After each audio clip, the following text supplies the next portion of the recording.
Bagaimana pertanggungjawaban yang mereka sudah lakukan ini? Berat rasanya negara itu untuk jujur meminta maaf pada warganya.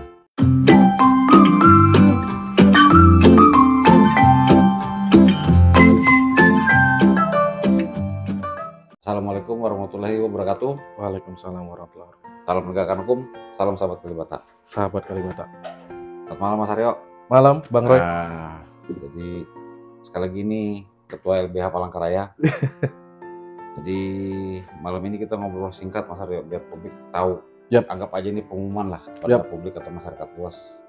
Tadi siang tanggal 31 Maret sekitar jam 10 pagi kalau nggak salah ya, kita sudah mendengarkan putusan pra peradilan ganti rugi dari pemohon Saudara William Hengki kepada Kejaksaan Negeri Lamandau dan Polres Lamandau. Alhamdulillah. Ya. Walaupun sebagian, tapi hakim memutuskan Menteri Keuangan untuk membayar 500.000. Emang lompat dari tuntutan kita minta kemarin 10.000, cuman dikabulkan 500.000. Bagaimana Mas Aryo menanggapi hal tersebut? Ya, pertama-tama ini merupakan satu terobosan ya yang kita lihat bahwa pengetahuan kami bahwa soal tuntutan ganti rugi ini itu belum pernah ada yang sampai lolos gitu, yang di penetapan itu dikabulkan permohonannya. Nah, ini menjadi semangat baru bagi pencari keadilan terkait dengan proses-proses hukum yang dijalani selama ini. Karena pada kenyataannya proses ini kan sebenarnya adalah memintai pertanggungjawaban pihak dari penyidik, dalam hal ini Polres Lamandau dan Kejaksaan Negeri Lamandau. Ya. Karena telah melakukan tindakan ya berupa penangkapan, penahanan, terus penuntutan gitu ya, dan ternyata dalam proses persidangan itu tidak terbukti ya, bahkan sampai berkekuatan hukum tetap. Putusan Mahkamah Agung menyatakan sependapat dengan putusan PN Palangkaraya soal bahwa Pak William Hengki itu dia tidak terbukti secara sah itu melakukan tindak pidana korupsi gitu. Nah, akhirnya kita bertanya gitu kan, terus bagaimana pertanggungjawaban yang mereka sudah lakukan ini secara institusional gitu. Nah, ternyata di KUHP itu ada ya, kalau tidak salah di pasal 95 ya, itu mengatur soal ganti rugi dan rehabilitasi. Makanya akhirnya kita sepakat pada waktu itu ini kita akan mintai pertanggungjawaban. Nah, seperti yang Bang Roy tadi telah sampaikan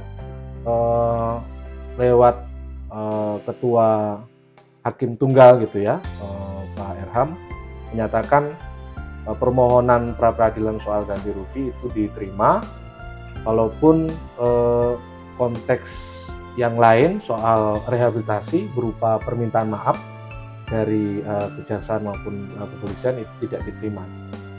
Nah, memang ini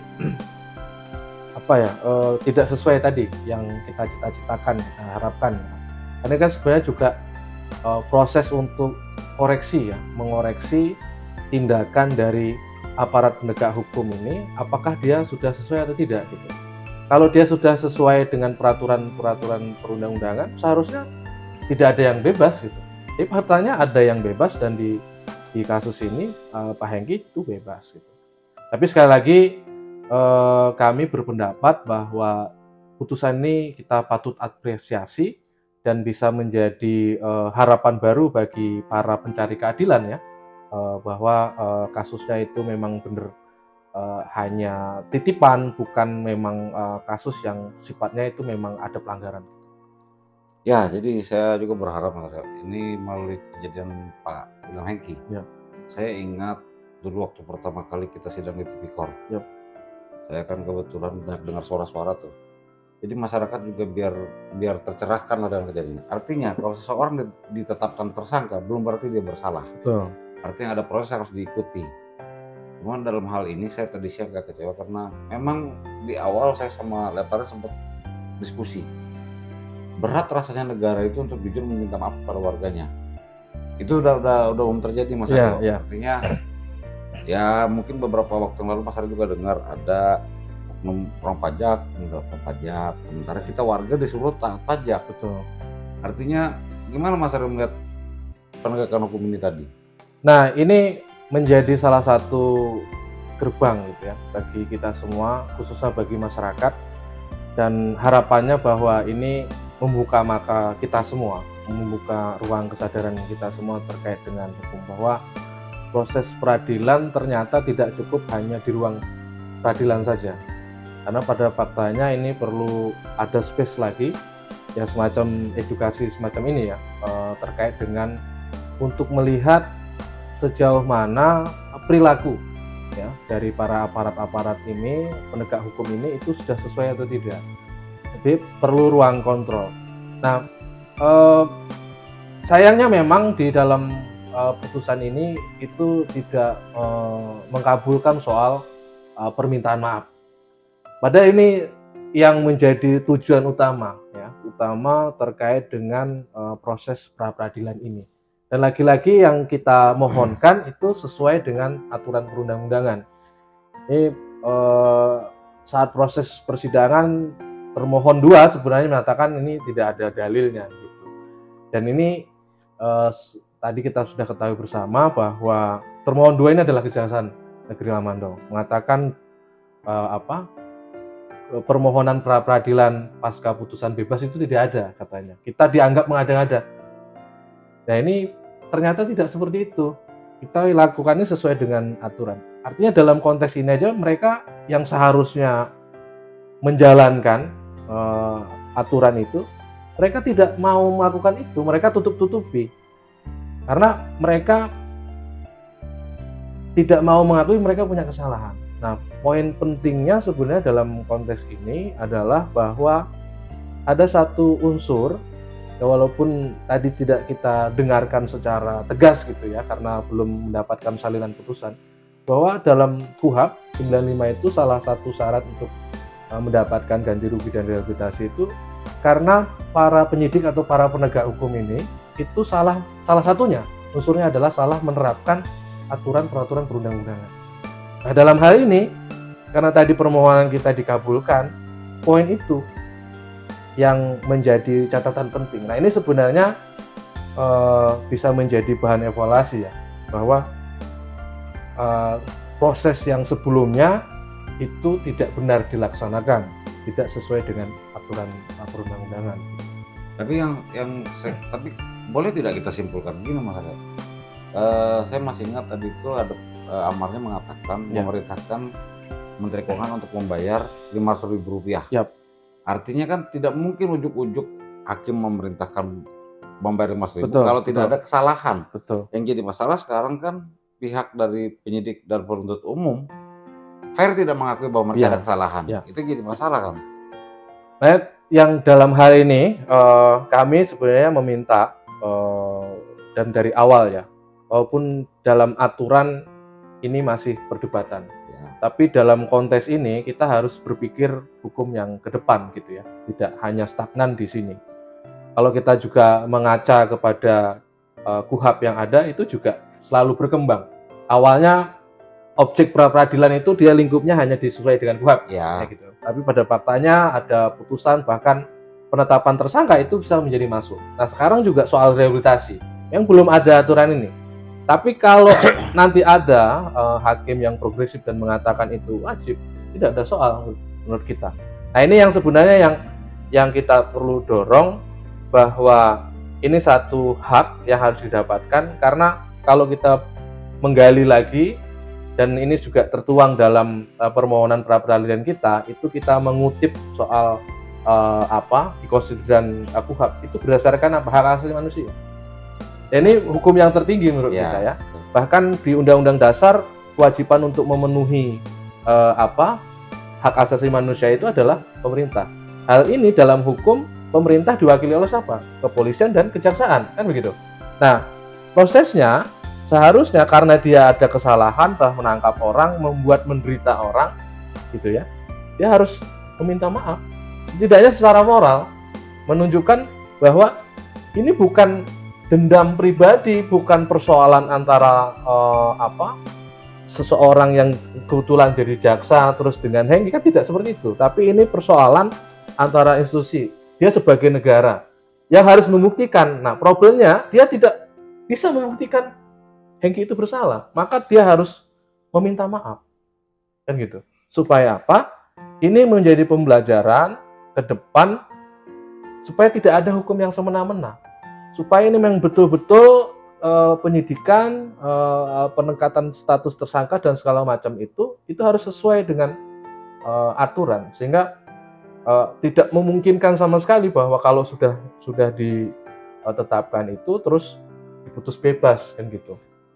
Nah, ini ruang itu yang memang ya mudah-mudahan dengan putusan ini menjadi satu kesadaran bersama seperti yang saya sampaikan tadi. Semua orang ngomongin ini sehingga pada waktu ke depan ini menjadi bahan yang sangat kuat. Ya, jadi kalau kita dengar putusan tadi siang, memang secara legal dia tidak ada diperintahkan untuk minta maaf. Tidak ada. Cuman yang saya pribadi itu, sebenarnya kan secara moral dia harus minta maaf. Yang jadi pertanyaan kan, apa mereka punya moral apa tidak ini?